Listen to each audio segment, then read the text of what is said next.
Hey guys, it's David at The Verge, and we're here looking at Office 2013, which just released into public preview today for Windows 7 and Windows 8. There's a lot new, so let's jump in. The first one is Word, which everyone's pretty much familiar with by now, and not that much has actually changed. You still get the ribbon, but you can fortunately hide it now, so you get a slightly better view of what you're looking at. There's also a new full screen mode, which gives you kind of a distraction-free look, and everything is technically able to be touched, but it's not really optimized for it. You still get a lot of small icons and things can be kind of hard to tap. But it's there for touch if you really decide you want to write a Word document using your fingers. There are a few new features that actually do work for touch. There's a reading view, which lets you take whichever document you're looking at and basically lay it out like a book, and then you can swipe through it. It's nice for, if you have a long document that you want to read without having one long scrolling page. But other than that, it's pretty much the Word everyone has known and loved. And it has, you can edit PDFs now, which is great. You can just pull a PDF straight into Word and edit it there and then resave it as a PDF. You've always been able to do that, but it's always been kind of a pain. Now it's much easier. And there's some new layout tools. If you want to add images or anything like that to your documents, it's much, much easier to do than it used to be. Next is Excel. Excel has not changed much either. It has a new start screen, just like the rest of the other apps, which gives you access to a bunch of different templates, which lets you lay out your document or your chart however you want to.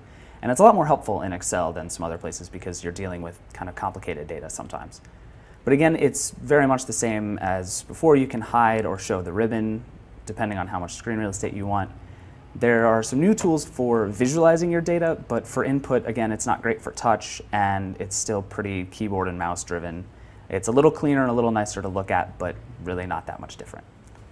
PowerPoint is one of the apps that actually benefits the most from touch. Since you might do a lot of presenting or flipping through slides, it actually makes some sense to have enabled on a touchscreen device. As you can see, you get the same start screen as always. You can easily open documents. This goes for all of the Word documents. You can open docs from SkyDrive or on your computer, or you get a quick look at whatever documents you've had open recently. Once you have a presentation ready, actually presenting it is made a lot better in Office 2013. You get a whole new look for your presentation where you can see notes and your slides, and you can easily just tap from one to the next.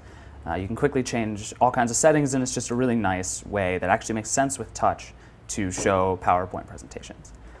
You get some of the same layout tools when you're designing documents as before, but again, there's really nothing special other than that presentation mode. Outlook, on the other hand, did actually get some significant changes. The look is now totally different. You get a similar kind of three-paned view, but it almost feels like a Metro app with a lot of swiping back and forth, and it's much more touch-enabled. So if you have your hand on either side, it's pretty easy to scroll through a message or navigate around. It's just a much better app than we're used to from Outlook, which has always been kind of cluttered and slow and clunky.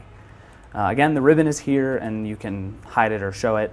I don't know why you would ever show it, but it's here. And one of the other cool things is called Peeks. You can easily see what you have on your calendar while you're in your email, and it's actually a live preview, so you can add things to your calendar straight from your email, and it's just a nice way to have everything all in one view. Outlook is also now much better with Gmail. It syncs with ActiveSync. I have a Gmail account set up here, and it used to be really slow syncing through IMAP, but now it uses ActiveSync, so it will sync your calendar and your contacts and your mail all automatically and all really seamlessly. It's also integrated with, obviously, the People app, which is one of the big things on Windows 8. It will bring your contacts in and show all of their accounts across various different networks, and it's just a really nice system for seeing people all in one place. The last app, there are a bunch here, but the last interesting app is OneNote, and there's a desktop app for it now, but there's also going to be a Metro app styled just for Windows RT.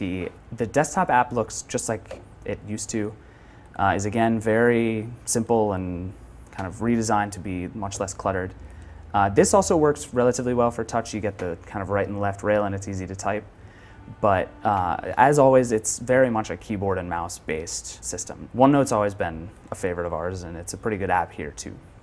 As I mentioned though, what's newest here is the strategy. Everything's connected through Office 365 and SkyDrive, and even the business model is different, where you pay for a subscription rather than just buying the disk. We're not sure on what pricing is going to be yet, but we do know that WinRT devices will come with Office when they ship beginning in October. Overall, Office 2013 isn't a huge step forward yet, but it's definitely moving in the right direction for Microsoft.